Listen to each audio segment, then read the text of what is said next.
thank you so much for coming. It's a really full house, so we're really appreciative of all the millions of you that are here. I'm Ellen. I head of outreach for the Fringe. And we have a couple other staff here. We have Stacey Jones Hill, who heads up communications, and we have Nat, who's our staff photographer. We are here at Studio Stage. We have some cards in the front, if you want one and you're interested in this venue. And also, Matt has a little bit of a spiel. I do. Oh, thank you.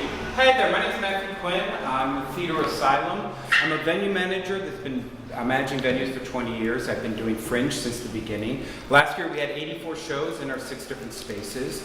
And I also produce shows. We have done 13 during the Fringe. I'm letting you know that we have an open house next Wednesday at Studio C, which is one of our venues. It's a chance to see the venue, meet us, and maybe talk a little bit more of what you're looking at doing. And I'm also having 2 How to Produce a Hollywood Fringe show, where I basically condense all the information in a 3-hour seminar. I'm having one of those November 18th and another one December 9th. So Raphael was there, so yay, is my man there? Yeah. So I just want to give you my card. I actually have to run out to a show. Here you go, and congratulations for stepping up and getting early going to the Fringe. And listen to these guys. They know what they're talking about. Sure. All right, thank you guys. Thank you. Thanks, Matt. So this is the first of many panels at the Fringe. The panel focuses on the creative aspects of putting on a Fringe show, but in the spring we have many others that focus on money promotion, venues, festival expectations, things like that. So today we're really going to focus on the creative side of it. I have one announcement. Our Fringe scholarship applications have opened. The Fringe Scholarship Program exists to expand and diversify the work that is presented at the Fringe. The applications close on November 27th, and you can ask me any questions about that afterwards if you'd like. For now, I want to introduce our panelists. So if you guys could give me your names, the role that you have in your productions, and your previous Fringe experience, including like any awards or accolades, things like that. Okay. I'm Frannie. And I was part of the show Chimskin, and it was an ensemble piece, so I was a chimp but also Janet, and we snagged 2 awards at the Fringe Awards this year. So that was really cool. Awesome. I'm Miles Corpsman. I worked with this guy and several others with our group Robot Teammate. We've done 3 musicals at the Fringe Awards over the last 3 years, and the last one we did was called Turbulence. I was head writer for it, and Davin Galaxy, and we won Best Musical and Best Premiere and Songwriting for this last one. So we're very happy. Hi, I'm Chris Bramante, and I'm also part of Robot Teammate with Miles. We've done Fringe for 3 years, as he said. We all kind of shift we all write together. We're a musical improv ensemble that also writes shows for the Fringe. We always pick a head writer each year. I was a head writer the first year on Time Harm, and then I was a writer in the room with Miles as head writer on Turbulence. Also played the character of Mick Cribbins in Tur. And we talked about our awards last year. That's what's going on. Hi, I'm Tiffany Asta. I'm part of 2 Cents Theater Group. We together wrote Nilbog the Musical, which was a parody musical 2 years ago. I wasn't part of the Fringe last year because I was getting my master's degree in theater criticism and dramaturgy at the Royal Central School of Speech and Drama. I was nominated for Most Orgasmic Performance as Joshua in Nilbog the Musical. Yes, I applied different. Because I don't have my wig on. No one recognizes me.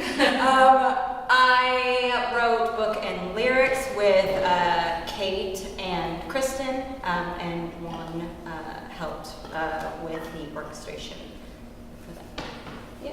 And I'm Juan Lozano, part of 2 Cents. I worked as composer on Nilbog and was in Psychosical this year, all at 3 clubs.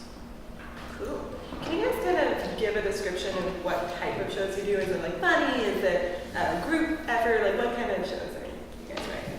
Or what show did you write for Fringe? Chimskin was kind of, it encompassed everything. We had the funny parts, but there was also some really sad, dramatic parts. And like a little bit maybe of a description of what the show So, in the 70s, scientists and researchers had, they would adopt chimps, and this one family decided to go a little further and wanted to see if they could actually raise a chimp as a human. And so and her name was Lucy. And that's kind of what we took that basis and we kind of went from there. Very cool.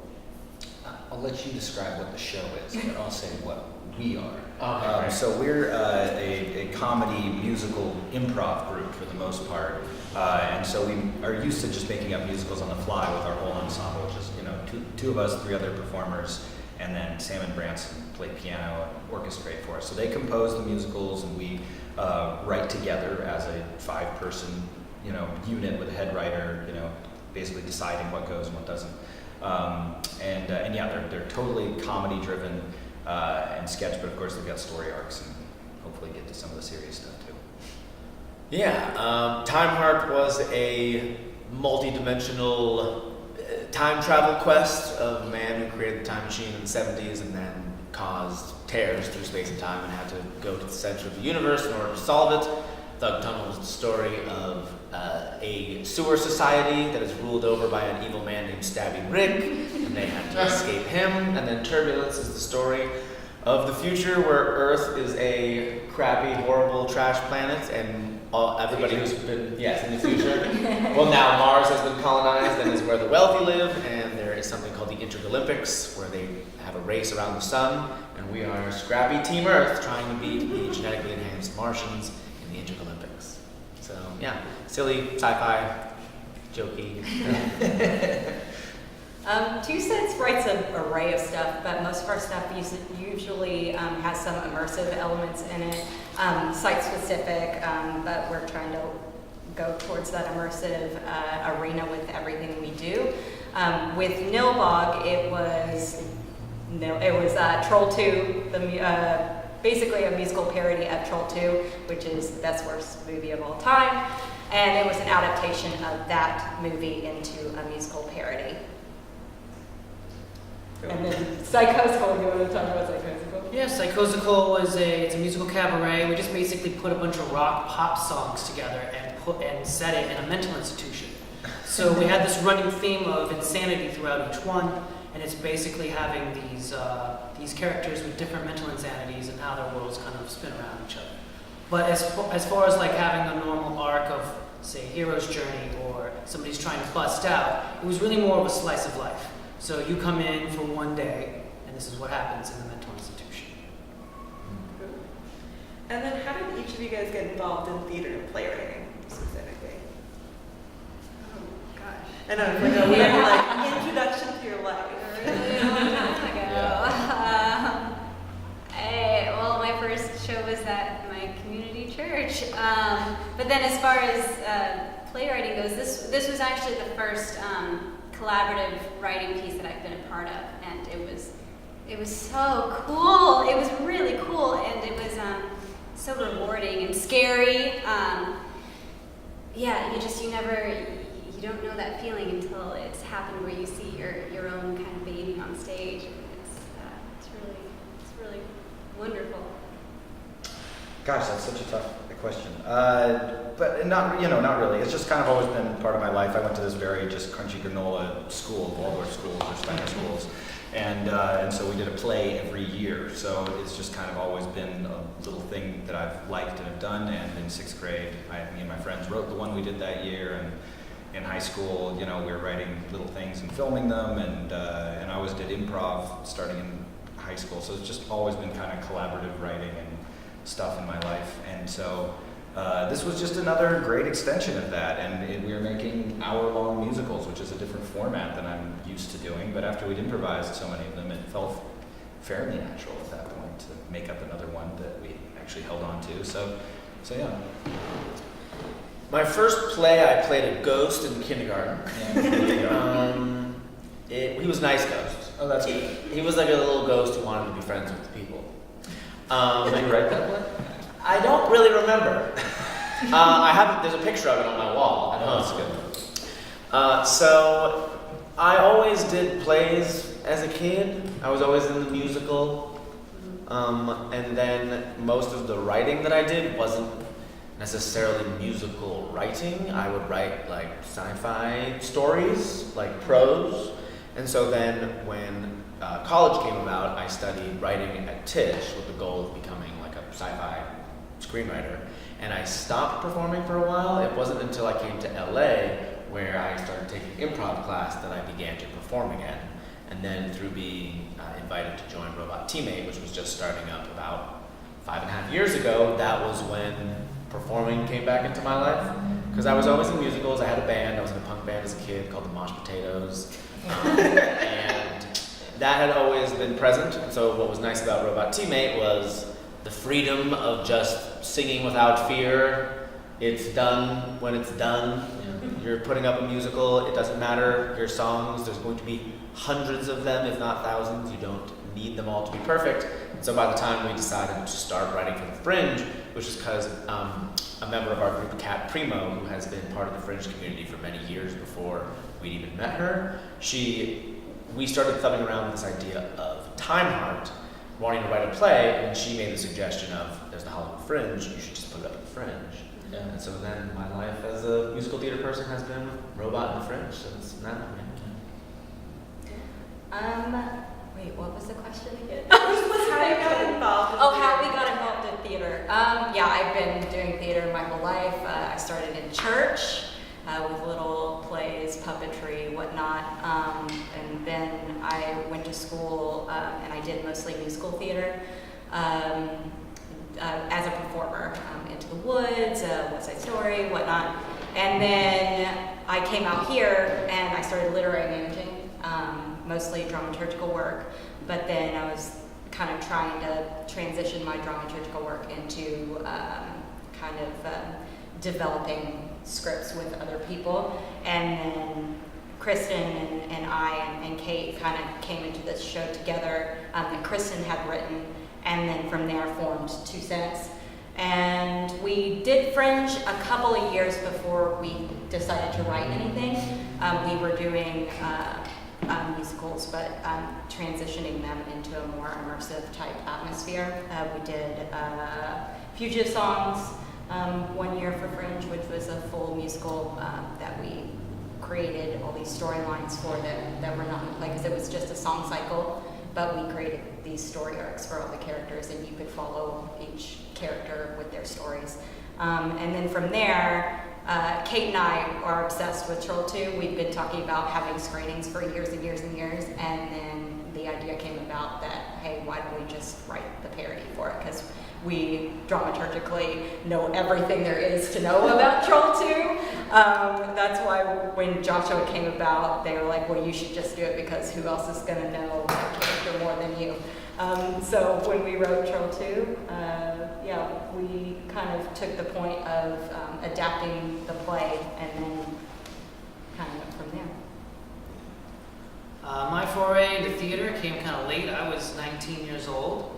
I always wanted to be a rock guitarist. So finding theater just sort of happened chanced. I went to an audition, thought I was auditioning for a play, which I was looking to acting and kind of opened me up because I wasn't the most charismatic social person in the world, so I was kind of looking to acting to help me open up, and walked into a musical and kind of got bit from there. So did a couple shows, and then I was off to college and found myself here, and now I work for technical, I work in technical theater as well, so I work for CTG, I work for the Geffen, so from acting I also transitioned into carpentry, rigging, sound, lights. So we were putting our theater company together. Our second year came up, and Fringe is a really great place to try things that you don't know if you're going to make your splash or not. It's really, really accessible festival. You don't have to have 12 shows, you can do it in 4. And so we've been talking for a couple of years about doing this parody musical. We'd never written anything like that before. So Fringe looked like a really great place to kind of like jump off the diving board and see what happens. Cool. As far as writing together, how did you guys find each other? And when did that start, and how did it develop into the relationship you have today? So Ben, our director, I went to school with him in San Francisco. And then he moved down here to LA before I did, and he went to AMDA, and where he did a little more directing. I think he'd always, even though he was in the acting program at State, he always had the directing bug. And so then when he approached me, I was kind of the black sheep because everyone else in the cast was from AMDA. What was the rest of the question? How did you find each Oh, other yeah. and start writing together? Oh, okay, yeah. Yeah. Because I met the 4 other people, and I was like, how do you do? So, it was boom. Yeah, we were, already working together. It was a group of us that decided to do it. We were all interested in writing it, so we all wrote it. I mean, we did it a couple of different ways. Obviously, there's many ways that you can go about doing that writing process. And so we, the first year had a few of us writing, and the second year it was like we had a head writer that would kind of meet with us individually. And then this year I made a couple drafts by myself, and then ended up sitting down in the room with everyone and redrafting and looking at everything again. And so there's so many ways that you can go about it. But I do think that it was critical to have a head writer just to be able to filter through the ideas and kind of have a direction for the whole piece. Because, we came together through improv, so having to focus down on this and create a, single piece, it's a lot of heads in a room, it's a lot of cooks. So pleasing everybody, you end up with these shows that are expansive and please a lot of people, but in the room, it can take a while to, derive what you need to get. Yeah, a lot of what he said. I mean, the biggest challenge for us, I think, was we spent so many years developing a certain kind of creative relationship with each other, and that even though improv is, I've heard the phrase that improv is writing, acting, and directing simultaneously, Right. that we'd gotten accustomed to doing that together, but then writing is a whole other thing, and it was much harder, of course. But having the head writer, you have to have a voice that is the voice that breaks it, ultimately, and that everything gets filtered through that individual, and that everybody understands that. Because it's like when we're doing our shows, it's funny because it's not just a group of people writing to put up a thing. It's also all of your actors are in the room, because we all come up with our own character, and so everyone is looking at the whole, but also wanting to make sure that they're proud of the work that they're going to be portraying. Yeah. And so that's an interesting. That's balance. a huge component of it too.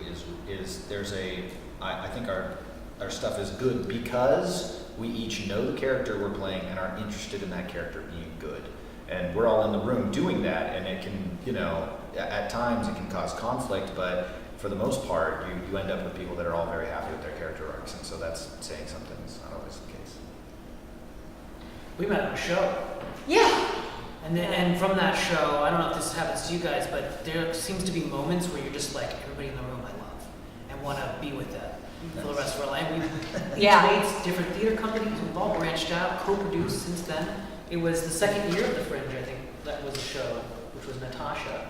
Oh God, yes, Long time yes. ago, but Well, Kristen and I met doing Little Shop of Horrors, maybe a year or two before that. But yeah, Natasha was the one where we kind of all met in a room together, and we're like, okay, well, I guess this is it.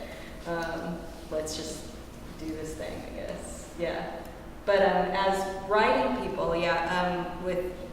with Nilbog, we kind of have a little bit of a different way because we're adapting work, where we first had to figure out how we were going to get a whole movie into an hour with music. So we had to sit down in a room together and really cut into the piece with a chainsaw, just cutting out everything that was not memorable and essential, because there are some things in that movie that people are going to come into that room and want to see.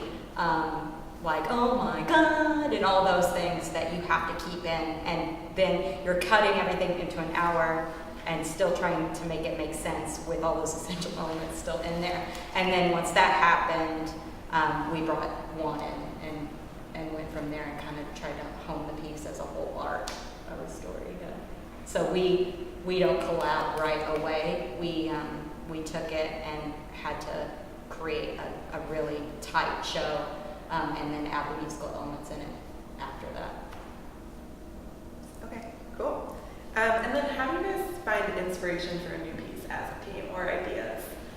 Since it's multiple people, is it one person that brings it to the table? Are you all like, we want to do this? Oh, okay. So I guess I didn't make it clear at first. So we're part of a group called the Puckwit Gang, and it's brand new. The Chimskin was our first show together, so I don't know if we've really established kind of a basis as of yet. Although working with the Puckwit Gang and with Ben, it's kind of, I mean, it's been really easy so far because everyone, I was telling Matt this earlier, but everyone was just, we're also open-minded with ideas. So it's like if, someone else's idea kind of flies better with the story, and someone else has to drop their idea just to, whether shorten the show or it doesn't really fit. It was really simple because it was just the main idea, just like wanting the story to be there was more important than everyone's egos. So I'm sure, the more that we work together, I'm sure that, one person would be like, oh yeah, you have all the funny ideas, or, another person, oh, you have all like the really deep, you can find the deep meanings. But yeah, so far, I couldn't give you specific answers for that. What was it again? I'm sorry. How do you find inspiration or ideas for a new How do we show? find inspiration? Typically, we have pulled from. Well, for the first one, it was costumes. For Time Heart, we were doing a 1960s sci-fi themed photo shoot, and that was it. So everybody came in an outfit, and then And we were like, as what we are were these? shooting it, we're like, yeah, my character's this, and my character's And that. he kind of came up with it just at that photo shoot. And then we're like, oh, we should probably do this. And Kat mentioned Fringe, and so we just kind of turn. And that's been our thing, is we'll be like, what characters do we want to play? Mm-hmm. And then from there, we'll take those characters and form a story with them. And the other nice thing for Thug Tunnel, we've done a improvised musical called Thug Tunnel, where Dave had played Stabby Rick, and Chris and Kat had been leads, and so there was already a foundation that we could build on. And similarly with Turbulence, we did a show called Turbulence. We took less of what was in that improvised show, but again, we've got a title, we've got some stuff to go off of, we have ideas of the characters we want to play, and then we try and weave a story together with that. And in terms of picking what to do, Time Heart, there was no other idea. It was, let's do the Fringe with Time Heart. With the follow-up to that, the first idea was to adapt the improvised Thug Tunnel, which was one of our favorite things we ever improvised. However, many other ideas kind of started to crop up, and there was a point where we were going to do like an interactive murder mystery. There was a time where we were going to not do the Fringe, just because ultimately it comes down to a vote between all of the members. And there was a time where we didn't think that Thug Tunnel was going to be made, and that we actually got excited about doing. Remember, we wanted to like actually build this little robot. That didn't happen, because then all of a sudden Miles and I were like, well, we could do Thug Tunnel, or we could build this little robot and have a show around him, and that didn't happen. And then eventually we were like, you know what? No, let's just do Thug Tunnel. And then with Turbulence, that kind of came as the idea to do really close to the end of when we actually had to sign up. There were two other ideas that at one point were going to be the play, and then through discussion and disagreements, those ideas did not seem viable anymore.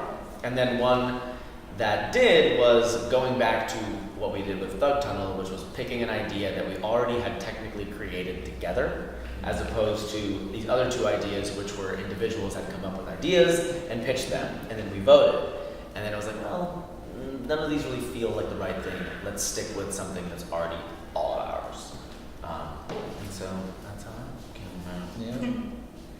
I think ours organically come from all of our shared interests. Like if you look at the story arc from our first show at Fringe, like we've kind of been starting to transition into a more devised type situation where at first we were doing already written work but putting our spin on it.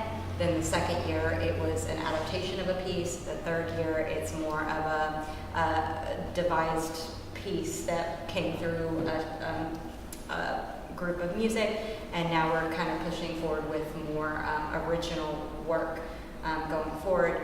But what was the question again? Inspiration. Yes. And like you start talking, then you're like, wait, where am I going with this?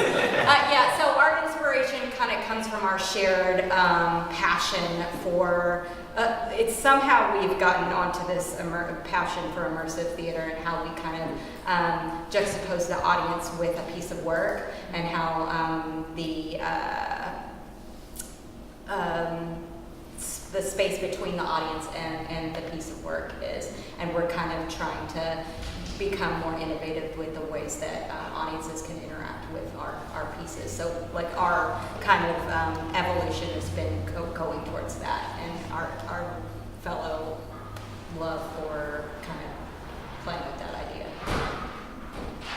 I think inspiration comes from personal experience. I think that, in our case with writing Nailbog, we were all musical theater actors. We'd all gone to college for it. So we were pretty steeped and educated in the parody musicals that we really loved. So when we did figure out what the story was going to be, what scenes are in and what's out, we held it up against the great parody musicals that we really liked. And not just parody musicals, just musicals in general. We kind of put it up and pulled the elements that we wanted to have in the story. And I think just in general, like if you're writing a gangster story, you're going to go watch some Robert De Niro movies and pull what you really enjoy into your own work. So I think it comes from experience. And then how do you get in the mind of your characters? And are they reflections of you? Are they from other people in your life? Or how do you pull from that? With Chimp Skin, we were able to go off of a book that was written by the father, Maurice Temerlin. It was called Raising Lucy Human. And so Ben had all of us read the book, and then he also sent us the link. I guess I should have mentioned this in our inspiration. Where it was, he got the idea to do the stage thing from an NPR story about Lucy. And so he sent us that link to the NPR story, so we had to listen to that. And then we took a lot of poetic liberty or license, however you want to say it. We did make sure to, as far as creating the characters, because none of us had really met these people before, so we just tried to make it as true to Lucy's perspective, if that makes sense. What was the rest of the question? Are they reflections of you? Are they people in your life? Well, I mean, with every character you play, you kind of want to put some of yourself in there. Yeah. So yeah, it was just finding that combination. Again, we get to decide our character. That's one of the first things we do is decide what character we want to play. And we try and play to our wheelhouse, having done a lot of musical improv together, there are kind of these types of roles that you feel yourself falling into, and you want to show those different sides of yourself. And the nice thing is, having done 3, we kind of have gotten to go, all right, I played this already, I want to do this next time. That's getting me excited doing something like that. So yeah, absolutely. The first time when we dressed up for that 60s thing, I was like full-on villain character and had the best time. My name was literally Antagano, and I just got to be a big, fabulous villain, and it was fantastic. And then after that, I was like a really character-y part called Trash, living in Thug Tunnel, like an old, think Jafar in disguise. And then in the last one, I wanted to be a good guy, so I got to be Davin Galaxy, who's a little vain and kind of a captain-y type stereotype. And those are all different types of archetypes and characters that I would already play in our improv, but wanted to do on stage. And that was kind of the case for a lot of us, right? Mm-hmm. Yeah. Yeah, I'd say that each of the characters are pretty easy to embody. Well, maybe easy is not the right word, but I guess it's like we pick something we're very energized to be. Yeah. the first character, Professor Altize, was like a wily Doctor Who-esque, Jack Sparrow type swashbuckler time traveler guy, and I love that stuff. And I like doing accents. I like playing character roles that are not natural, that are very theatrical and larger than life. All of our characters are very big and cartoony too, so there's only so much of yourself you can bring to that. You're going way bigger than normal. Yeah, so I got to be kind of pseudo-British with Altize, and then Panther, who was this sort of like doting, leather-clad, lovesick sidekick. That went through a few. In our improv shows, there's a few instances where like Kat, who plays the main character in Thug Tunnel, she is this sort of like hopeful person on a mission, and I'm just this like person who is her sidekick and loves her. That just like happened a few times in improv shows. Yeah. And so that was a dynamic that we were used to, and so refining that was interesting. But that characterization shifted. At first it was like a little bit more cartoony and innocent, and then as we leaned into like the 80s synth pop vibe a little bit more, that's when he became, I don't know if you guys would understand these two references, but we would refer to him as, or I would, as Snape Plissken. Snape is a character from Harry Potter. Snake Plissken is the lead of Escape from New York and Escape from LA. If you smash those two sort of vibes together, you get Snape Plissken, which is Panther. And then originally in the first draft of Turbulence, we were going a little bit closer to our improvised show, in which I played a robot character. And the bit of the robot in the improv show was that he had like a bevy of all the pop culture knowledge, and so like a lot of the songs that I would sing as that robot, there was like a recounting of the plot of Shrek, and it was also just sort of like one of our members, Dave, kind of like pimping me into just sort of like, he wanted me to sing a song about Shrek. So Recounting like pop culture bits, yeah. And so when we started doing the writing of Turbulence, in the first draft, I was the robot character still, and as a huge sci-fi fan, I was trying to figure out what was interesting to me, what hadn't been done with an android character before. And as we were going through the process, I wasn't really feeling that inspired to be that character. And I asked the group if they wouldn't mind if I played something else. I just wanted to do something that was just sort of fun and energetic, and I wanted to be just a hillbilly mechanic, which was something I had never done before, and I wanted to do. And so then Dave took over that role, and him taking over the robot role became really specific and special and one of the most memorable things in the show. And then I really loved the character that I got to play. So that was an interesting sort of trading of places. Like we came into that writing process 2 drafts in, and then just completely changed what we were going to be. So, it can shift in many ways. Well, with Nilbog, we're kind of hammered into characterization because the characters already exist. However, we kind of took their tropes and amplified them tenfold because it's a parody. So when you're doing a parody, you're kind of taking those ideas and kind of inside jokes that audiences already love about these characters and kind of, hint, hint, wink, wink type things with that. But with, when we did Fugitive Songs and also with, we didn't say about Psychosical. Psychosical was actually a cabaret we did a really long time ago where we just, we used to do these cabarets where we would pick a theme and we would just put all these songs together with a central theme and perform them at the Hudson Cafe. And this was one that we had done before and that Kristen kind of wanted to explore more. So that one was more of a devised type situation where each character was devised with Kristen. Every single person had their own story arc that they created for themselves. And with Fugitive Songs, every single actor actually took their kind of story arc, the songs that they sang, and created their own personal narrative with Kristen as well, where it was a lot of table work, where we asked a lot of questions, kind of hashed out our relationships beyond the songs and kind of hints within the songs, because there is no story, it's just songs. So we're kind of taking dramaturgically ideas that maybe hint to who these people are. So yeah, we devised characters through that. So really, like when you're seeing that show, you're not going to get every single nuance of the characters that we created because there is no dialogue. But yeah, we devised those characters with each person, each actor. Yeah, I think personally, how I prepare for a role is kind of instinctual.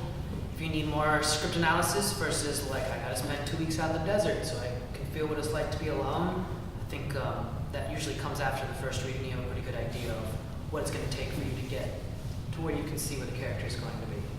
So instinct, I think. And maybe we'll switch the order. Oh. Turn it around. And Thanks so much about this. when you start writing, how do you guys divide it between your team? So after you have the idea, how do you schedule that within yourselves? We took a long time figuring out what scenes were in and what were out, which was good because we weren't dancing around songs and ideas that we weren't going to spend any time on. So we had a pretty good foundation once we went into actual writing. I think the way we wrote was a little different than most groups. They would write a scene, and I would write music, and then I would come back and say, these lyrics don't really work with the swing rhythm that we're in, or the straight 8 count that we're in. And there's a language, between words and with music. There's a rhythm to it. So it usually would go back and forth a couple of times. So there were a lot of drafts and there was a lot of notes, and when the book's also being developed at that time, so you need a scene that kind of goes up versus a scene that goes down, and so those things were analyzed for a long time before we actually got into the writing session. So we knew where we were heading when we got there. Yeah, the breakdown usually for us, Kristen usually directs everything we do for the Fringe. I'm the literary manager, so usually I'm in a more, I pick place for our company, but for Fringe, we've kind of been delving into a more collaborative, developmental process. So Kate, and Kristen decided we were going to kind of hone that script together. I did the initial work of taking the movie and creating a word for word script, because there is not one that exists. So I literally watched the entirety of Troll 2 20,000 times and typed out the whole script, and we kind of broke it down from there. And then, Kate and Kristen came in after we had the whole script, and we together as a team kind of cut that down. And then we each took stabs at writing lyrics, and some of our lyrics stayed in and some of them didn't, and we kind of mishmashed them all together so when Juan would come in with this, she's like for Credence, like this gypsy Creole vibe he was going with, and he would play us a few 8 counts, and we would take one of our lines and kind of meld the lyrics to his written music.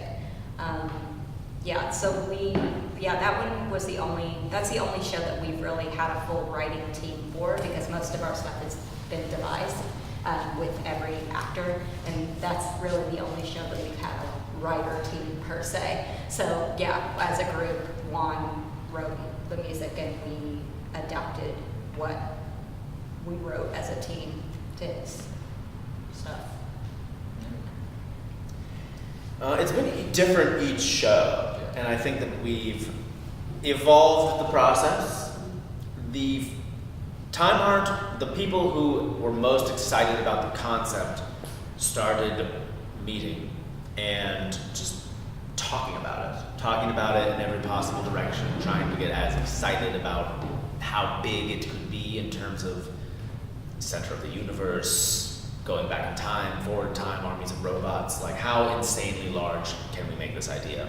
And then as it started to come to the whole group, once the members who weren't necessarily excited about the concept yet started to then be like, okay, this is happening and we're going to be a part of it, then the refining began, and we realized that just having everybody sort of talking amongst each other in a room, that nothing was ultimately ever really going to get done like that, and the concept of the head writer was put forth. And so in that process, not everyone was as involved in the creation of the story. They definitely got to read it and give notes, but there was a writing team. It was myself, Miles, and then 2 other members. And then everybody else got to work on their lyrics and their particular character. And we've always written our own songs, Yes. which is an interesting thing that we just kind of came into and have always kept, because it's become precious to us. Yeah.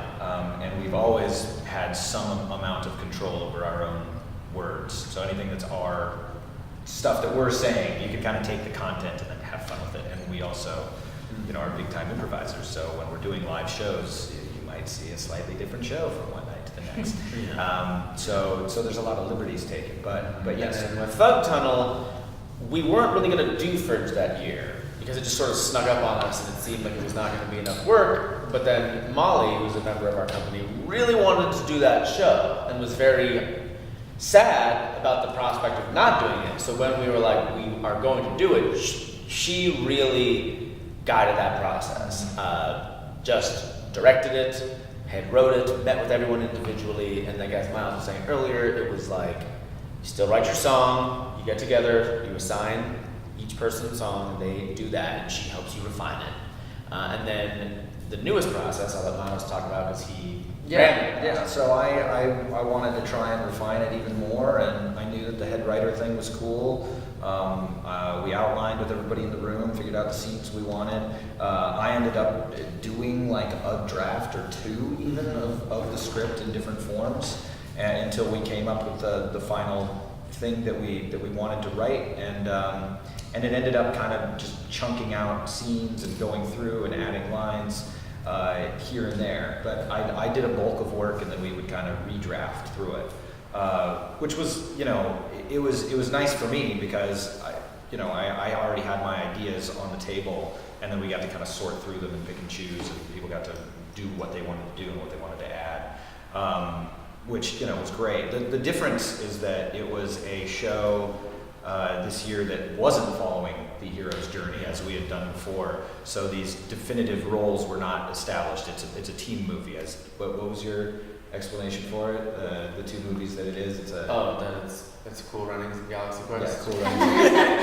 Yeah. So it's a team sports movie basically set in space. So we, yes, I was playing the captain, which things kind of center on, and he's playing straight man. But it's everybody's on stage almost the whole time. All these character arcs are kind of happening simultaneously, so it was messy and it was hard to figure out how it all needs to work. And Dave wanted to add this farcical element to it, so it was even crazier, But we ended up making those compromises and finding what worked. And even in these songs where we're kind of all singing them, there isn't an obvious person that should write that song. And so I would divide them up. Our main song, Turbulence, I let Chris write because he always does these rockin' songs when we do them, and it was kind of this intense rock song that Sam had already written.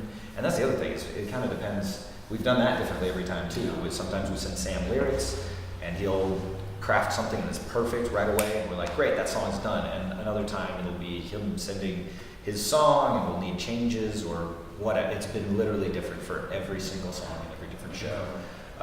So just being open-minded has been huge, and you never know when you're going to have to toss your song and write a new one or not, and kind of just not being precious is the name of the game, and letting the best ideas surface. So. And then for Turbulence, we rewrote, because we just brought it off Broadway, which a theater called the Soho Playhouse for a Fringe Encore series. Yeah, New York. And we did a full-on rewrite of the show. Oh yeah. Which was... Punched it up.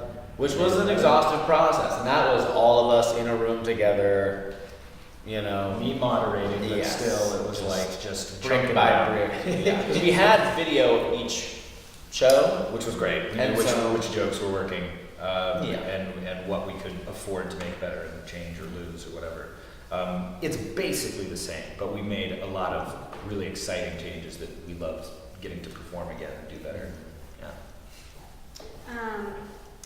For Chimskin, divvying up the responsibilities for story was really unique because Ben, our director, there was really not a lot of dialogue. It was very heavily movement based, and that's what Ben wanted it to be. He wanted it to be a movement piece. And so a lot of the writing was us coming up with movements to tell this story, and, you know, to tell the arc of Lucy's life.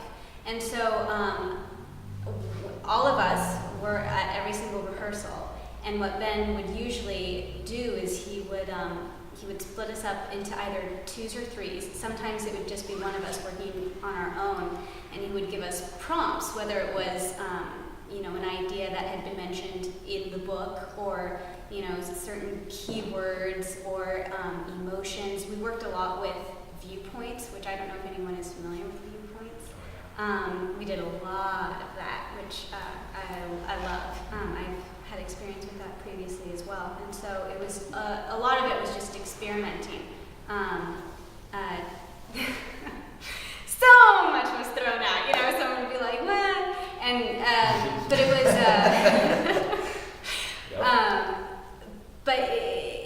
Ben was so good at, and Ben is he's so humble anyway. He would never take credit for credit that is due, because he was just so good at being able to give such specific prompts that would, you know, inspire us to create these, you know, miniature dances that eventually evolved into what the show became.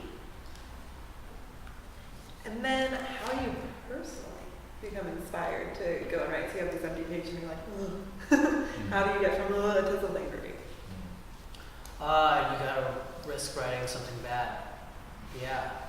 And risk writing something 30 times, sometimes.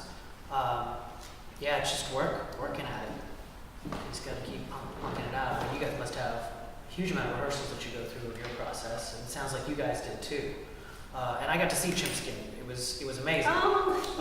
We actually our theater company sponsors an award. They won an award this year because it was just such a moving piece. But yeah, I think it's just a lot of accidents.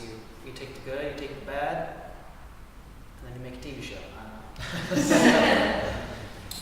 I'm personally inspired by, I love pop culture, so that Troll 2 was an idea that Kate and I had been throwing around forever because we were just obsessed with that movie and The Room and shows like that, where we were like, well, fuck it, let's just, you know, create this wacky thing together. But I also am very inspired by this, by the audience agency aspect of art, and how much agency you can give an audience member to where they become not just a spectator, more of a part of a show. So right now, for me, I'm very inspired by things that can be innovative and push those boundaries of artist and more of a spec actor type situation. I go to music a lot. Either if we don't have tracks that Sam or Branson has created yet, things that I think are in the realm of that, either film scores or, in the case of Thug Tunnel, a lot of 80s music. Like, I'll make a playlist of songs that I just love and will walk around the city in the sun, get together with the group, just things that are just kind of just classic pump yourself up tactics. I think also, you know, whenever we're doing our improv shows or we're getting together to have dinner or drinks together, just kind of getting in a group mind space and making each other laugh and that sort of thing, that's what gets me excited to create on these particular shows. You know? Yeah, I would say the people I'm working with is the most important thing that inspires me, because the stuff we make as Robot Teammate is Robot Teammate stuff, because I'm reacting to the people around me, right? So I'm going to be different with this group than I will be with any other group, and I'm basically, though I'm trying to find the, you know, Venn diagram where I overlap with these other people so that I am pleased and they are pleased, and together we've made something we both like. And just working, if you're just working within that space, you're already defined. You know, whatever you're going to make, as long as you're in there, you're hitting the sweet spot of what you can do together. So I basically just, if it's making Chris and Dave and Molly and Kat laugh, it's in, and that you can kind of just go by that. We're looking for ideas that are getting each other jazzed and getting each other excited. And so I just keep trying to hit that sweet spot as many times as possible. That's ultimately what gets you all excited about it, is that everybody's excited about it. To piggyback off of Chris, definitely music was a big one for me. In fact, our cast, over the course of rehearsals, we created a Facebook group, and we would start just posting. Our show was a period piece. It took place in the 70s, and so we ended up posting a bunch. It became a playlist of just 70s music, and kind of like to get the right, feeling or an emotion to a certain scene. We would kind of go to music. I know I also, being a chimp, I would watch YouTube videos of just gorillas and the movements that they would go through, and it's fascinating actually. If you watch enough videos of chimps, you just like so much emotion. It's like they're us. They really are us. So it got kind of trippy for a second, but music was a big one for sure. Yeah. And then like with notes and feedback from others, when do you ask for it and how do you use that? Yeah, notes always. Notes are great. I think that's another step probably in the inspiration sort of realm. That's how you make it to the next step. Getting notes from other people, knowing what they need from you and what you need from them, helps with that kind of communication sort of space, I think. Yeah, for Nilbog, we're actually workshopping that forward. We're coming back with it in next year, maybe. But while I was gone, they workshopped it at Crown City, where they invited an audience and gave them questionnaires to say what works, what doesn't work, what they like about the show, what they don't like. So we take that information, R&D, and kind of apply that to our writing process. So we're in workshops right now with each other, kind of ingesting that knowledge from the audience and kind of putting that to great use. And I think that things like that are great, like scratch nights and whatnot, so you can kind of piece together a show. And it doesn't even have to be a full show yet, but if you piece by piece show it to people, get their opinions, you kind of have an idea of an audience reception before you create a full show, and then people are like, oh, I hate it, and then you have to start from scratch. So yeah, if you can show stuff to people little by little and get opinions, it will be the world, because you're not going in blind when you create a full show. Yes. So I would say we definitely internote amongst our writing group, amongst the performers. That definitely happens a lot. I would say that it is by and large the most challenging element, because sometimes someone feels very passionately about something and someone feels very passionately in a different way. And oftentimes a peaceful compromise is reached. Sometimes not necessarily, and then some of those things will make it into the actual final version and they won't necessarily work, or sometimes you'll see it work in front of a crowd and be like, okay, I was wrong, that worked. And you can't really know until you put it up. The most helpful part, I believe, is there is a group of trusted friends who know us very well, and we do usually 2 separate major read-throughs of the project before we even go into our final mode. Once we've gotten our first major pass, we'll invite like 2 or 3 of our friends over to the home that we're rehearsing in. We'll put it up. They'll let us know if it made sense and what to do. And then we'll take that, do a rewrite based on that, and then present it one more time before we even. So it's almost like, and it's become a rhythm in that sense. A key member of that situation is our improv coach, Lauren Pritchard. So Lauren has always been intimately involved with coaching our improv, in the Fringe, we now show her at like the very last stages, and she even kind of does like a directing pass where she'll put her spin on it. And then with the New York version of Turbulence, we had her come on and just full on direct it, and she gave us heavy notes. And the suggestion she gave was quite a different take on the story in terms of her writing pitches. There was just substantial differences. Yeah, we didn't take her version, but we definitely addressed what she felt was lacking with our own. You know, she wanted it to go in more like a Hunger Games direction, where We took the note. yeah. What we liked about Turbulence was that the stakes were not necessarily low, but it wasn't end of the world. It was a space race, and that we wanted it to be, a sports story. We didn't want it to be an apocalypse.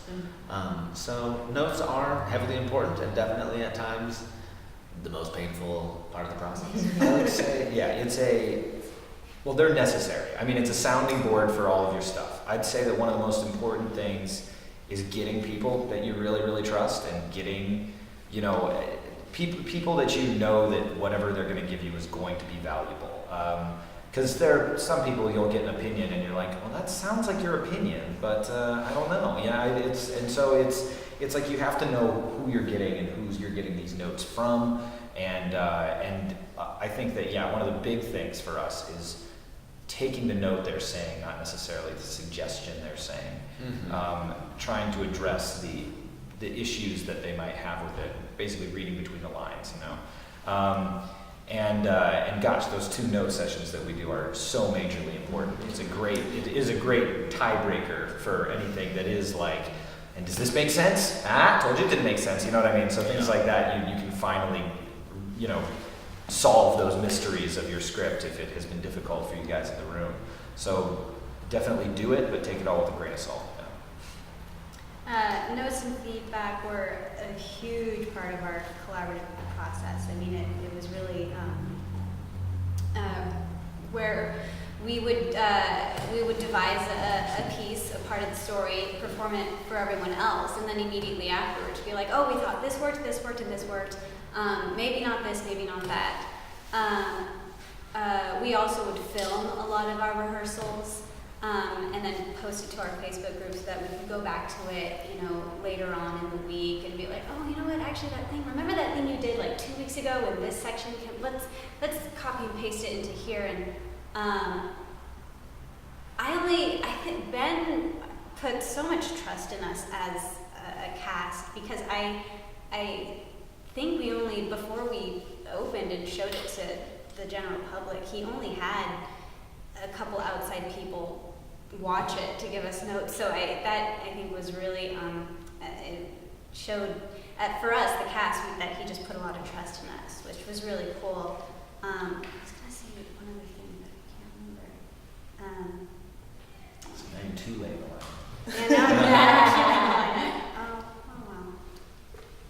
Did you think of You'll get it. I'll be like, everybody stop! I remember. It's fine to interrupt it. So you guys have both kind of talked about this, but in 2 cents, do you guys typically do workshops or public readings before you group stuff up, or do you just kind of like ask your friends? It's mostly friends, usually, like robot teammate, trusted voices that we think that their opinions are valid. Regular audiences are great too, because they have different perspectives, more of the entertainment value overall. When they come to see a show, they'll say, oh, this was great and this was great, but like more educated voices that actually know the writing process, and theater and Fringe especially, where it works, what doesn't work. We usually reach out to those people when we ask for opinions. Cool. Do you guys want to go first this time? Swap it up again. Yeah, sure. Let's do it. So when's the work finished? And who says that? Finish. Who says that? Like who says we're ready to put this up at Fringe? I deign to ever say such a thing. But when do you say like, okay, let's stop getting notes, let's stop doing this, I mean, it kind of never. That's not the phrase is the art is never done, it is due. Yeah,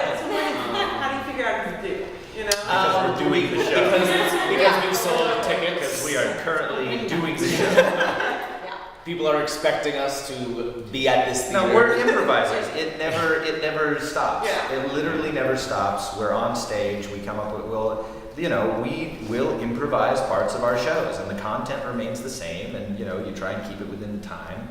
But we're always trying to improve the show. We always want it to be better and different. And if Dave thinks of something funny that night, he'll do it. And that's just kind of the way we work. I would say, for anybody else, I could see getting driven to a point of madness and be like, we must put this down and we must stop. And setting due dates for yourselves is certainly important. I mean, we do that. We're like, we need a script by this time. We need it memorized by this time. But as far as the script being done and never making a change, we're doing the run and we'll be like, hey, why don't you try delivering this joke line? So it will and does change. But yes, we have due dates and we have something memorized by the time we're performing. Yeah, and I would say that the 92% of what is seen by the audiences at the Fringe is completed and starting to be drilled and memorized in terms of us doing like speed throughs. Like what's interesting about the process, since we all are writing it together, is the memorization and the directing process is kind of happening simultaneously as the writing process, because we're in there being those characters, reading those lines over and over again, so we're very familiar with the material by that point. Yeah. But I'd be like, this line feels weird. Can we cut it? Yeah. Okay. Yeah. And that happens when we're rehearsing. But usually about, I would say, 2 weeks before we put the show up is when it's like, this is pretty much the show. Yeah. Pretty much. This is But pretty much. But it's still pretty much. Yeah. And that's an important distinction. We don't ever want to feel boxed in. Yeah. Okay. But that's us. Yeah, I think for Nilbog, it was like a week before the show, we were like, okay, let's stop. We had already had it all memorized, of course, but we were making little changes here and there. We changed the whole first song. But I think most of our changes for Fringe came when we got into the space, because you don't have a lot of time to rehearse in the space, and we usually have used 3 clubs, which is a very distinct space, and so not all of our directorial things and songs, and we had to put them in different places, and so we were kind of workshopping different ways to kind of use the space. So that week we really were kind of playing with that. But yeah, like Nailbog, of course, is still not done. We're still writing that show, workshopping that show, making it better, because we really have kind of latched onto that show. The show itself, at Fringe, it's just like, that was our first kind of go around with it, and we're still trying to make it better and make it longer, because it was only an hour, but now we're kind of making it to a full-fledged show. So yeah, never done. Never, ever. I don't know if you remember this or not, but I actually wrote a show the day of our preview because there was still something missing. And I had to play it myself because our piano, there was no sheet music, so I had to jump on the piano and play it just for this. And the actor knew the lyrics, but the music itself had to be changed from one day, like literally the night before preview, to the next day. And our last workshop, it was the same thing. And our piano player at this one also said, well, how can you open tomorrow and not have the song written? And it's just like, yep, it's funny, isn't it?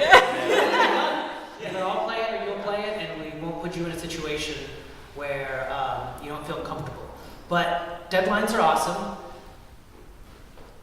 But you also have a few months to get these in sometimes. In January, you're like, this is the show we're going to do. It's got to be done in 4 months or 5 months. So yeah, sometimes you're just sledding in right at the end. And some things just don't work, and you're like, we have to cut that song. We have to. And then the night before, the first song in the show, it just wasn't working. It wasn't the spirit we wanted to portray for the very beginning of the show. And so we literally wrote that in one of our last rehearsals and workshopped it with everybody and put it up together. And I would even say that that's kind of part of the Fringe. It's like a person trying out their stand-up for the first time. They're not going to do the same joke that failed the night before again. Just out of stubbornness. You're going to change your set a little bit every time. At least try a different way to do that joke or something. But you're workshopping your play. So workshop your play. Make those. You can't be afraid to make those changes, because that's what's going to make it shine.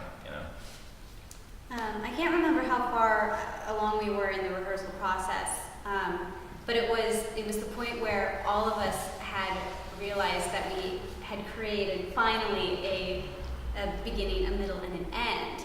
And even though there were still stray threads to be tied together, I think all of us at that moment were like, oh my God, we have a show.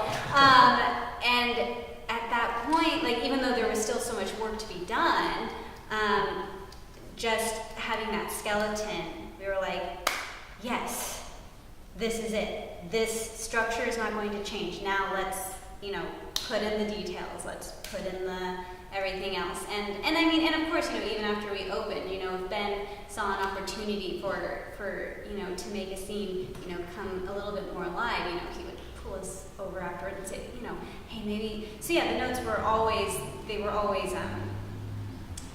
coming in.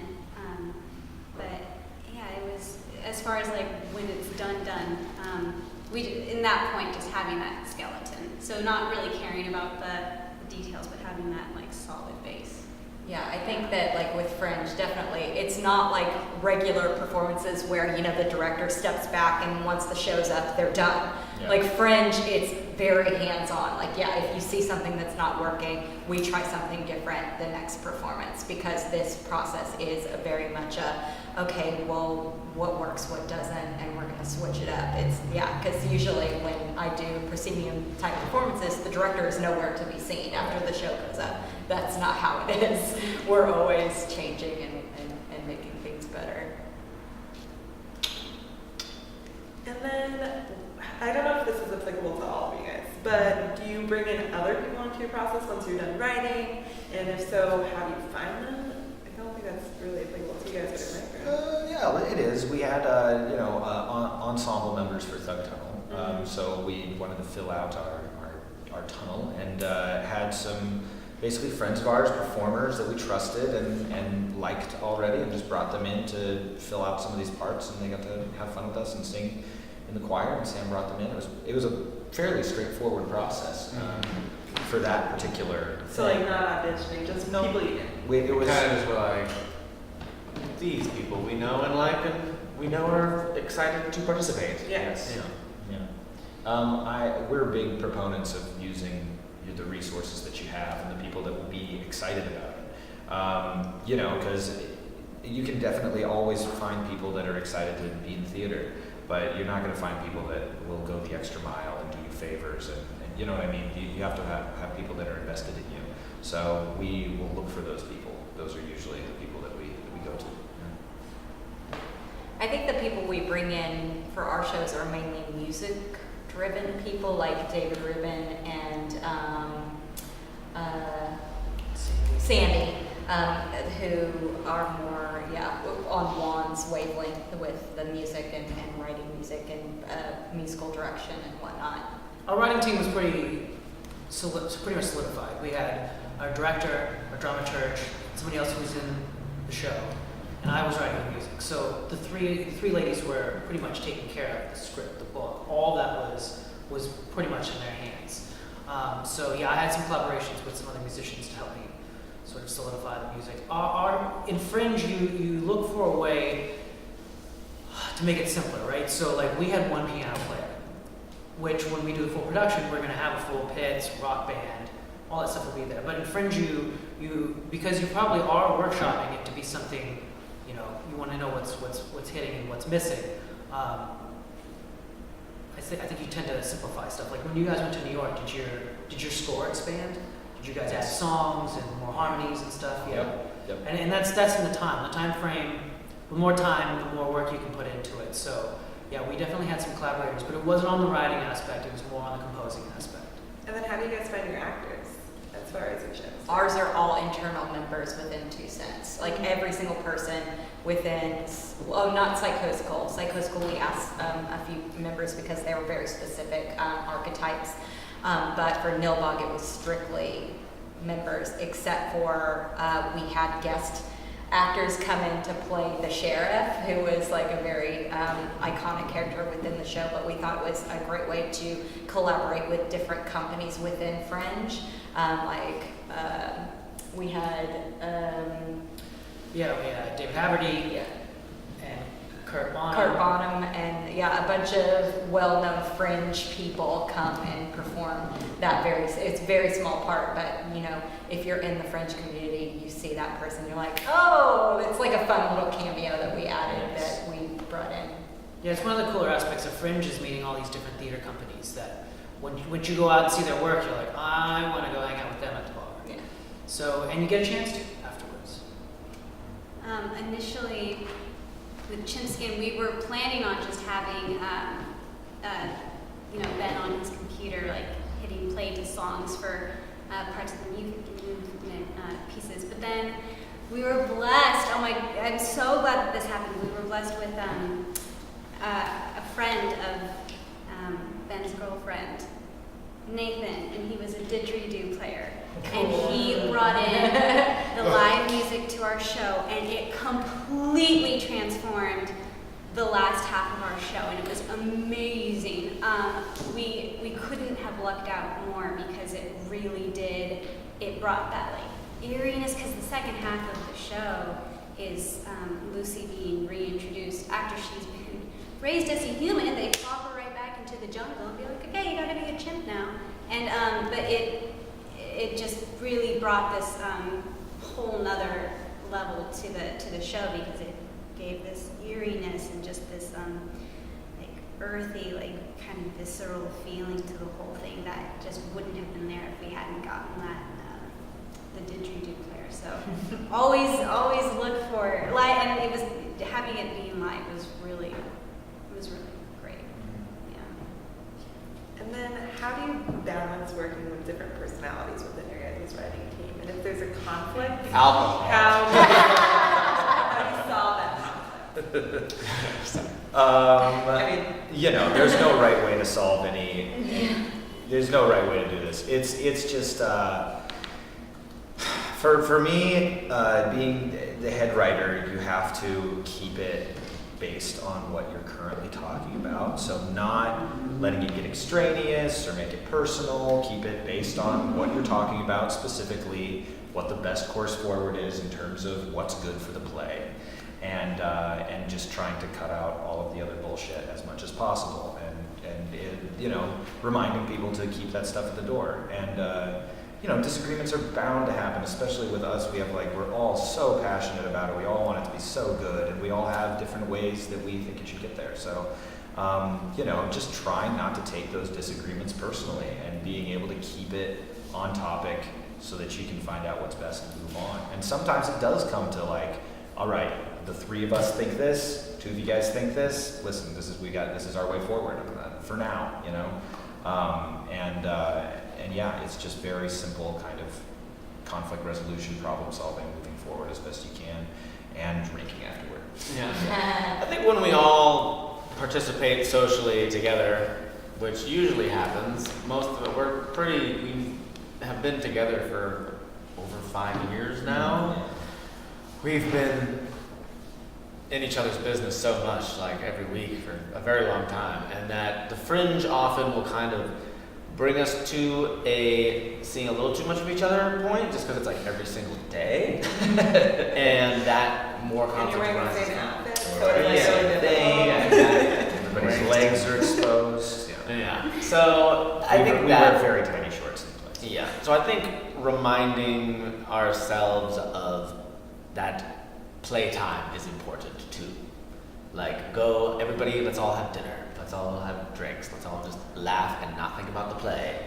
And then I think that usually then that gets everybody back in smile mode, and then that allows us to solve the problems. Yeah.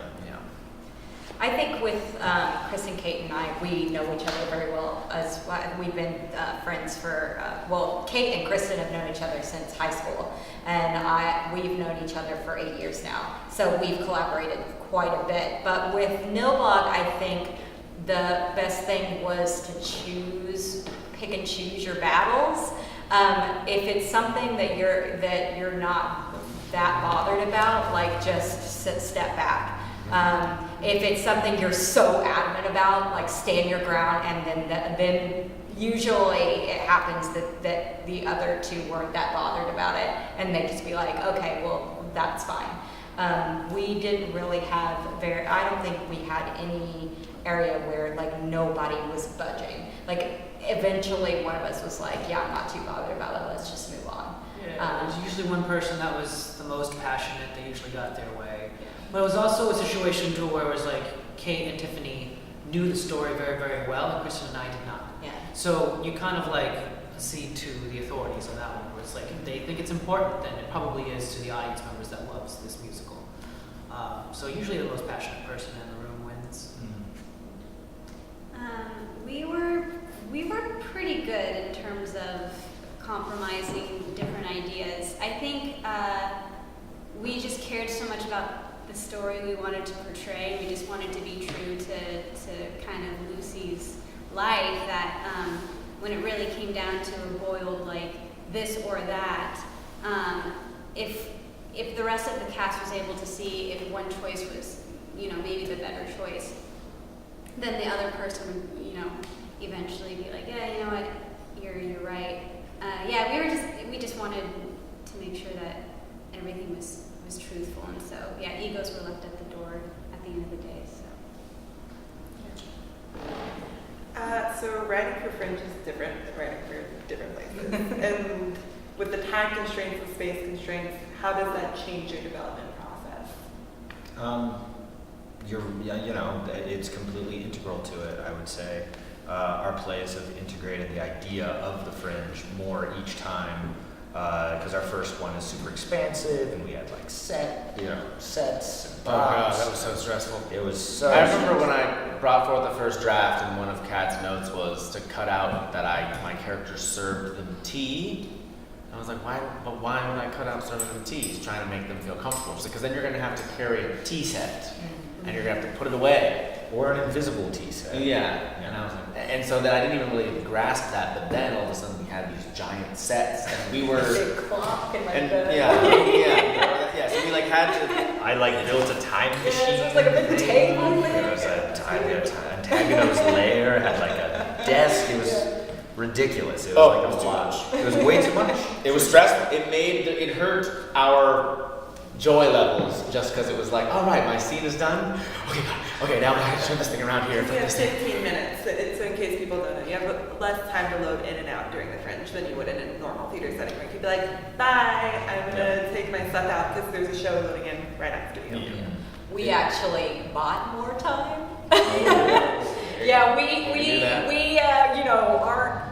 Mr. and Mrs. Moneybags over here, but we knew that this parody was going to have a ton of props, and so we bought extra time on the front end and the back end to load in and load out, because the costumes and the props for that show were ridiculous. Oh my God, so ridiculous. But and a huge cast. But the writing process didn't change much, except for when we were just workshopping it in general. But it was mostly space and props for us that really affected. So that's how we kind of solved it, was buying more time. We got cheated. Yeah, you guys had less choice of the matter, I would say, in that you were constrained by telling the story that was already there. So we, in Time Heart, we were able to be expansive and didn't think about it, and then we put it up, and it was difficult. And then for Thug Tunnel, we went and parsed it way down, had like one set, mostly just costumes. And for Turbulence, part of the appeal of it and the idea was, what if we did a whole thing that's basically just on the bridge of a spaceship, and it basically never leaves that location. So we, yeah, exactly. So One set is the best. It's amazing, and you can actually, make that set and make it look cool enough, and you're set for the show, So it was thought of more and more, and it's worth thinking about, certainly. But try not to limit yourself too much. You can go crazy like you want. Yeah. Well, that also comes from experience, knowing that we had to buy the time. Yeah. Just because we'd done shows for years. But that's one thing you'll learn in Fringe. Learn about your venue. Learn the pros and cons, what's going to help you get in and out the fastest. It's going to be paramount, because sometimes the stage managers at certain theaters will turn the lights on you if your show is running long. Mm-hmm. So you really need to know what's important and what doesn't need to be there, like the tea set. Yeah. And people will leave too. I mean, Yeah. people are booking show after show after show. The whole point of going to see Fringe shows is that you can see 6 in one night, like literally. Yeah. People will get so mad. They will write on the Fringe site if you're like 5 minutes over. They'll be like, this show, blah, blah, blah, blah. A minute over. Yeah. I mean, people, Oh, yeah. you typically, if it's going to be like 60 minutes, you have to be even 5 minutes short. Yeah. Oh, yeah. Yeah, always plan to be shorter than longer. We, from the very get-go, we were planning on being pretty minimalistic as far as, it also in our favor because we were just poor. Like we just didn't have money to buy anything really, which worked out because we didn't have a set. We got really creative, and the way we, our main set piece was this really long rope that wrapped around the stage, and for the first half, it represented Lucy's world, her human world, and then in the second half, when she was introduced back into the jungle, we took the rope away, which kind of, you know, her boundaries were, she didn't feel safe anymore. It was, but yes, and then we had some costumes. We had, but I think, yeah, it was really beneficial for us because it was boom in, boom out. So minimal as always. Yeah. I would just say go big on the costumes, and then everything else can kind of take it on. The audience has a good imagination. Exactly. For sure. And let's clarify what you guys mean by sets too, because you guys' sets are really like a chair and a wheel. You know, and that's your spaceship. And you, with Mailbag, it's a little bit, you know. We had like these weird like wooden crates that the props lived on stage the whole time. So we didn't have a set per se. It was more like set dressing for ours, but it was so many. Yeah, not a good idea to bring a set in and out. No. Yeah, that's like not really even an option, you know? It's like kind of crazy. We had like, the library was like a couple of flats, but it was... Yeah, we had costume wheeled We had the costume wardrobe racks that we put that one side was the bed and breakfast, and the other side was the library, what we call Yeah. library of ties. If it can't fit in a car, Yeah. Yeah, we had to use your dad's van. Oh, yeah. Oh. Oh, But yeah. those are some of the coolest places sometimes to go see is one chair, one crowbar, and go. It's true. Yeah, You true. know, and it's pretty cool what people's imagination can come up with, a little bit of stuff. What are some challenges and benefits for writing for a Fringe specific audience? Do you want to shift the order again? Yeah, who wants to go first? You guys want to take it? sure. I think the challenge of writing for a Fringe audience, I think that there's a very specific point of view that a lot of people come in to Fringe with. They want to see something innovative or out there, or that kind of is not a typical play. Like, you know, people say, oh, it's so fringy. I think that's a challenge sometimes with doing something that people don't typically think of with Fringe. Just because you're up against how many plays that go up during Fringe, you kind of really have to catch people's eye with your show, with your title, with your visuals for the show. So I think that's a challenge during Fringe. Advertising is key. Oh my God. It's one of the biggest elements. Your postcard is something that will help you out a lot. You guys had one of the best ones Yeah. 3 years ago. Thank you. It It was was just Time yeah, Time Heart was amazing. Just it was eye catching. It was a lovely favor that we had done. We got this incredible artist. I mean, he was just amazing. So, but yeah, we've kind of followed up by that. We liked it so much, and it got a lot of people's attention. It was our first year at the Fringe, so we've done posters like that with other artists that we like since. And yes, it's hugely beneficial and basically in terms of like catering to the fringiness, because you kind of do to a certain extent. You're not just gonna put up. Ibsen. Yeah, exactly. It's not gonna do that. You know, nobody's gonna come. It's Unless got it's drunken Ibsen. unless it's drunken Ibsen, in which case it may be. But there has to be some kind of fringy appeal to it, and we kind of know what that is. There has to be a gimmick to it that has some appeal. And the main way that we're doing musical and hitting sci-fi things, and it's a comedy, and it's original. So we kind of had enough Fringe elements going for us that we didn't need to overthink it or think of a gimmick like audience interaction, which is very popular, or it being, kind of more of an experience, the audience is involved. There's lots of ways that you can hit that Fringe element. And ours was mostly just being an original comedy musical kind of satisfies that. So we just tried to come up with really inventive things and do genre parody. That's important as well. We go, it's a time travel X, Y, and Z. It's a space saga X, Y, and Z. But definitely thinking of those hooks is important. And there's many ways you can satisfy that. But definitely think about it. It's worth thinking about. I think my favorite thing about the Fringe is the community. Yeah. It's like people will come.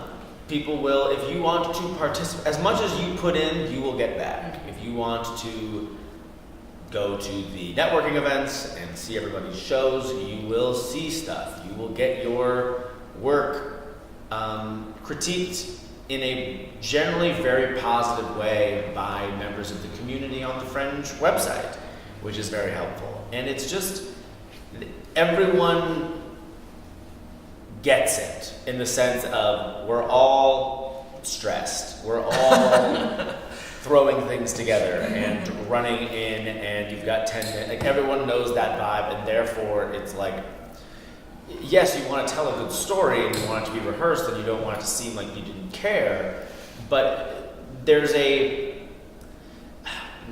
relaxing isn't the word, but there's something about knowing that your audience knows that it's Fringe, that they are forgiving a lack of set and a limited production value because they understand the limitations that every production is working with. And so that is what I like about the Fringe. And every summer there's audiences that are thriving. It's like this year was like the biggest year it was. There's tons of people. They want to see theater. They want to put stuff up. It's almost like the theater version of what people have had to do on YouTube in the era of, well, now everybody can have cameras and an audience on the internet. So you kind of just have no excuse to not create a story. And so I think that is another great thing, is here you go, every year there is an opportunity to immerse in a thriving theater community in Los Angeles, and you might as well take advantage of it. And then in terms of the challenge, I think that answers those. Yeah. No, I think adding on to that, if you are a fledgling company, this is the prime time to network, to get your name out there with other companies doing like-minded work. Because when we started doing Fringe, that's kind of really when I feel like, kind of solidified ourselves within the Los Angeles theater community, because people were seeing our stuff and people were like, oh yeah, you did this and you did that. So in our regular season, people will come see our work because they saw what we did at Fringe. So I think that's a plus, as well as Fringe is really that perfect, most inexpensive way to get your foot in the door if you're just an emerging theater company. Yeah, I mean, you guys all pretty much summed it up. And I mean, I kind of just found with every challenge that was presented to us, we were able to somehow turn it into a benefit. Like, it kind of forced you to, it's like, oh, you don't have as many seats as you initially thought. Well, I don't know where I was going with that. I guess, I just remember it's we just put in another row. We were able to get chairs, and we first asked the theater if it was okay, and so we just added another row, and that made it possible for friends who hadn't been able to see it one time be able to see it. When lighting went wrong, it kind of forced us to make another creative choice, and it actually turned out better. And let's just kind of clarify this. Musicals are possible at the Fringe, but how are they different? We're probably not going to be right. They're more expensive. They're way more expensive because you have so many more costs associated with musicals. Not on the Fringe end, but just on your end, because you're paying a band So I'd say a musical, if you're going to do a musical, you need to think about those costs as well, because especially if you're going to do live music. I mean, you could pay someone to do an arrangement of the show that's pre-recorded. That's a possibility as well. But if you're paying a live band, you're paying them for every show. And ours had, 4 or 5 members in the band, and we're paying them for every show. So that's an extra cost that you have to have versus just a straight show. You also set to the room, right? So like if you're not having mics, then you need to make sure that the pit doesn't get louder than you. So there's just little things like that, but you plan it kind of in the music. You're rehearsing that kind of thing the whole time as well. Yeah, we've only ever done musical, and our band members are part of the company just because we've been doing improv together for so many years. That'd be nice. So It's very nice. maybe form a musical improv group with an accompanist that you'll like. Where he feels involved, just helps out. It's great. I don't know what the difference is because that's all we've done. I mean, I would say the difference is there's less backstage space because there's a freaking band there. Yeah. So it's awesome. I love doing the musical thing in the space, and it's harder to move if you have a live drum set, you gotta help him move it in, and it's just a whole other thing that you need to set up. Luckily, we're just super lucky. We've got Sam, who's an amazing composer and music director for our shows, and Kat's boyfriend Chris Souza is an amazing bass player, and we've gone through a couple drummers now, but the drummer we currently have is a great friend of ours, Sam Kirst, is just super happy to hang out and play with us, and so we're just lucky to have a crew of people that just are with us and on our team. So for us, it's all accounted for, and it's what we do. But it is a bigger thing. And the other thing is, I don't even, there's all these sound problems that come up. Doing a sound check is a big deal. Getting those levels right, varies almost night to night because you barely have time to do it. So there are definite complications. Oh yeah, we struggled with sound. Quite a bit with sound this year because we had microphones for the first time and we did not have our own mixer, so we were working with Adam, who that's not his specialty. So he was learning as we were learning. And we had him doing over 100 sound effects. So he already had his hands full. It was a lot. And the space that you choose and knowing your space, like you were saying, is paramount to that as well, in the sense that Sacred Fools, the shape of it has changed, and for Time Heart, the first show, if you got a seat next to the band, you were gonna have trouble hearing the show. And we didn't know that was going to be the case. We found that out over the course of we learned that live drums are tough, and to cover them as much as possible and get the right sticks. But this year, Sam Kirsch has a electronic drum kit that's awesome, and you can turn everything to just the right volume, which is spectacular. So and the microphones. The not having microphones in our Soho Playhouse run. The New York Fringe was it felt a little more balanced in terms of the acoustics. Yeah. And also I think that microphones can help, but absolutely keep in mind if you're going to do musical stuff at the Fringe that they aren't necessarily going to benefit you more than they're going to be a drawback. I would say that in our experience with mics, it's been back and forth. They can help you just as much as hurt you. So definitely think about it. And if you're an audience member, and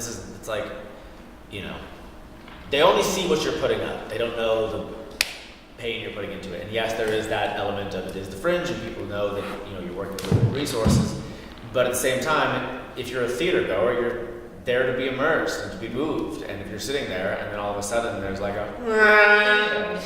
it's not a story anymore. It's a bunch of people standing on a stage lying to you.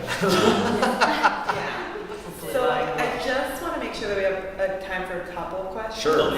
But if you guys could each say a one-sentence advice for new Fringers or new playwrights, just one sentence of what that advice would be. One takeaway. Anybody want to go first? Start. Are you feeling great? I'd go back with your flyers. Your flyer's gonna sell your show. Really be concise in what you're selling in terms of the show, like your pitch and everything. Really know what you're selling, because if you don't know what you're selling, no one's going to buy it. I would say really, at its core, just care about the story you're telling. Be a fan of the story you're telling. Want to be the person watching it as much as you're the person putting it on. Yeah. You're not here to make a lot of money. You're here to do something you're extremely passionate about. So work with people that you have fun working with and find what you love together, because that's the only way you're going to get something that you're going to come out of this feeling great about. Find confidence. This was really hard for me, but find confidence in the unknown and just having kind of blind faith that somehow it's going to work out and it's going to be really good. Cool. Yay. Do you guys have any questions for anyone of you? I do. Before I ask the question, you guys have a show every year. You've had a show. For 3 years. we have. 3 years, and you guys have had a show every 3 years. Okay, so I'm curious about everybody. Okay, once you finish a show 1 year, when do you start working on the next one? We start the ideas for the next show. It's always an ongoing thought process of, can we bring this to the Fringe? Is this an idea that could be developed for Fringe? Like, we've already started talking about, we've already kind of solidified what our thought process is for next Fringe. It's always an ongoing process because it will creep up on you. So the earlier you can be thinking about it, the better for you. Yeah, like some you could, in Fringe, be thinking about the project you're going to do next year. You can kind of get a sense of the pulse of where everything's moving as far as theater and what people are interested in seeing. I think the latest we've ever started is probably January, is probably the latest. Because everything's got to be in by around February? February 1st is registration opens for the Fringe. So you pretty much, that's your month to solidify everything, if it's going to happen or not. Usually around January. Yeah. But we cut it. I mean, here's the thing. It's a little much. Yeah, it's organized chaos. It's like, it's different every year. We knew we wanted Time Heart. The question of even if we were going to do another musical the next year was in the air. So, Thug Tunnel started coming together in a couple months before. February, maybe. It was nice that we had all of this, we'd already written an outline and been back and forth, but it is a loosey-goosey game of creativity, and you're playing, head games with yourself and the group you're writing with. I would say, start as early as you can. You want to have a concept that you can start working with by January or February. That is important, but because if you're at square one there, it's going to be tough. Yeah. You can start writing in March, or April, like we did at some point. But I think definitely always be thinking about concepts. If you want to do a run like that, definitely have source material, have things that you're thinking about and churning on. Well, this was my first year with the Hollywood Fringe, but I know Ben, our director, he kind of got everything started. He had to have submitted everything by February 1st, but he got the gang together pretty early on. We had our first meeting in March, and then from there we had rehearsals every single week. Up until performances. Does that make sense? So we're 4 months out? May, March, April, May, June, right? Because you're up in June, so yeah. Months before. It's like start as early as you feel inspired to, because it is not. It's not fun until it is. It's it is, but the way we do it, there's a certain amount of anxiety that drives the first stretch. There's ideas, and then there's really hard work, and then you get to do it, and it's awesome. Then it's fun. Yeah. And it's worth it. Mm-hmm. So how often a week did you, each group end up rehearsing? You said you guys started in March, and when each group has started, their rehearsals typically for Fringe, and how often we would have rehearsal? it was pretty intense for ours. We rehearsed 4 days a week, or 5 days, once on Sundays. And it was typically about 3 hours, 3.5 hours every rehearsal. 3 to 4. Ours was not, again, we're all over the place. So, we with Time Heart, we actually were doing improv scenes of the outline and then writing that down and then, changing those lines and stuff. So those were quasi rehearsals like way early on, like around this time. And then, rehearsals ramp up for us right up until the end. In those final month or something, we're meeting at least 3 times a week. Something like that, Yeah, because everybody's got jobs and every day something is going on. Yeah. Because we also we divvy up the work between producing, Marketing. writing, marketing, and we all have our little Creating department. materials, yeah. We all do production everything, design. yeah. So that puts a lot of pressure on us, but it definitely keeps you active every day in terms of the actual rehearsals. Yeah, like Miles said, usually 3 times. At least 3. 3 times of rehearsing the material, but I would say that every single day leading up to Like in that last Fringe, month, it's pretty crazy. and even the months before, I would say it's 3 straight months of, even if it's just like you're talking to each other on the phone Yeah. about a story point. Going to office hours. Yeah. Going on, and we started our Fringe socializing way later this year, because that is part of it. And it's not just a fun part of it, it's also you're Networking. in a sea of thousands of people. In order to be able to connect to an audience, part of that is doing the legwork of going to these networking events. They're fun because you're hanging out, but they're necessary. I think that because we've done it for a few years, we were a little bit lucky that we'd already made We've got friends some with the momentum. community. Yeah. But definitely, we only made it to the very final office hours this year because we were just The crazy one. rehearsing. Yeah, the crazy one. The good one. Yeah. 200 people. Small bar. Oh, yeah. Small. Good times. Yeah. Yeah, for us, the writing process, we probably met about 3 times a week, 2 with just the writing staff and 1 with Juan, where we would bring what we had and kind of workshop it with him as with the orchestrations and whatnot. But the rehearsal process, I think we rehearsed almost every day, literally almost every day, because the cast was so big.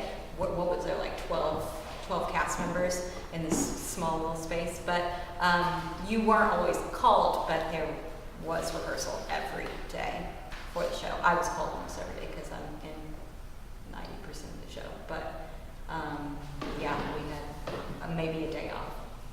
And because you're self-producing, your rehearsal isn't all the time that you're working on it. All the marketing, all the venue, looking at all the venues and hiring your team and figuring out meetings with your tech and meeting with the owners, that's a big part of it too. So rehearsing does take up a lot, 3 to 6 days a week once you're in a grind, but outside of that, you're also doing a lot of work. Yep. Yeah. Anybody? All right, I'm going to make a couple of Fringe announcements. Cool. Follow us on social media and join our mailing list because our events start happening. Like I said, it's really important to come to them. In January, we have a panel with not all of our venues, but a lot of venues that come and talk to you about the process with booking them. People are already starting to look at venues now. February 1st is when our registration opens, and after that, we have panels and also these things called town halls where a festival director speaks at you for an hour and a half and tells you festival expectations, money and promotion, best practices. Rules are meant to be broken, but we give you some guidelines, so join us for those. Fringe scholarships, our applications close November 27th. More information at hollywoodfringe.org/scholarships. Stacey and I are going drinking at 3 clubs. Cool. If you guys want to come have a drink with us, come with us.